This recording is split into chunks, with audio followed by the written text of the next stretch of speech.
Pompeo, former Secretary of State and former CIA director, Fox News contributor. It's good to have you with us, Secretary Pompeo.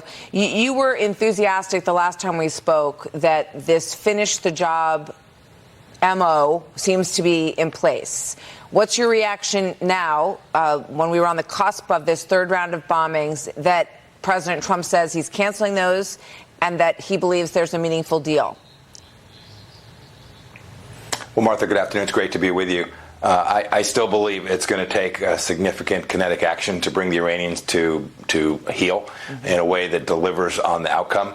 I hope I'm wrong. I hope there's an arrangement that the Iranians have not only agreed to a deal, which, Martha, you and I both know, a piece of paper is largely worthless when it comes to the Islamic Republic and the IRGC. But I hope he's got a set of arrangements there that can do exactly what has been described, which is to get the Strait of Hormuz open and make sure that Iran never gets a chance to have a nuclear weapon.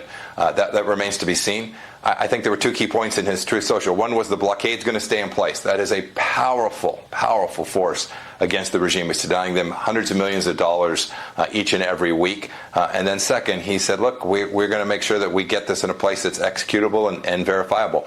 If we can achieve all of that, and the bombing that took place over the last 48 hours convinced the regime to capitulate, all to the good. But there's still many unanswered questions about precisely how this will evolve. And second, I do want to see what the Gulf Arab states actually have contributed to this. This will turn out to be a very important element of the United States being able to achieve its objectives as well. Absolutely. You used a word there that is so important in the study of war that you know better than any of us: capitulation. So the question is, has Iran capitulated? Is the knowledge that 100 million barrels got out, 200 ships, that there is a secretive effort that's been underway and successful to get oil out of Iran? Number two, which was just mentioned by the general, this quote from Scott Bessent, which I think probably got quite a bit of attention. He said the Iranian regime will lose the zero-sum game it's playing. Any damage it inflicts on our allies in the Gulf will be paid for with funds extracted from Iranian accounts that are offshore.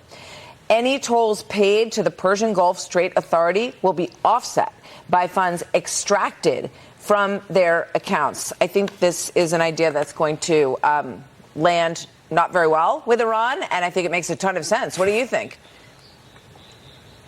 Martha, I think those are both huge steps forward in putting even more pressure on what is clearly a weakened and fractured set of leaders right inside of Iran. It's always been a question about, like, who is it we're actually negotiating with? I think what Secretary Bessent has said and what President Trump has done is making that even more difficult for the leadership inside of Iran. You know, I'm mindful, too. I remember when we were prepared to take a strike against Iran in the president's first term, he canceled it a handful of hours before. But it wasn't but a few days later we were right back at it. When the Iranian regime reneged on its commitment to make sure that we protected American lives, we followed through with a strike on General Soleimani. So while the president says, you know, that he's not going to strike tonight, which is what his Truth Social says, I think the regime knows that the risk to Karg, and what is really the lifeline for the regime, I think he understands that the risk to Karg and their economic well-being is going to force them to a place where they will either capitulate by agreement and acknowledging that the United States needs to do the necessary to get the enriched material out of the country and prevent them from getting a nuclear weapon, or that we'll essentially take it out of the cold, dead hands of the leaders. So they've lost a lot. We know that. They've lost, all of their major equipment for their Navy, for their ships, all of that. But they keep sort of harassing in the Strait. And I think that, the president's statement that he was ready to take Karg Island, he said, I've always wanted it. There was pushback. And obviously this is the debate that goes on in terms of decision making. But if we were to take Karg Island, and the subtitle in this reporting is President says U.S. will assume control of Tehran's energy markets, and they've seen what happened in Venezuela. Do you think that was one of the pieces that, if this turns out well, may have been crucial? Undoubtedly, Martha.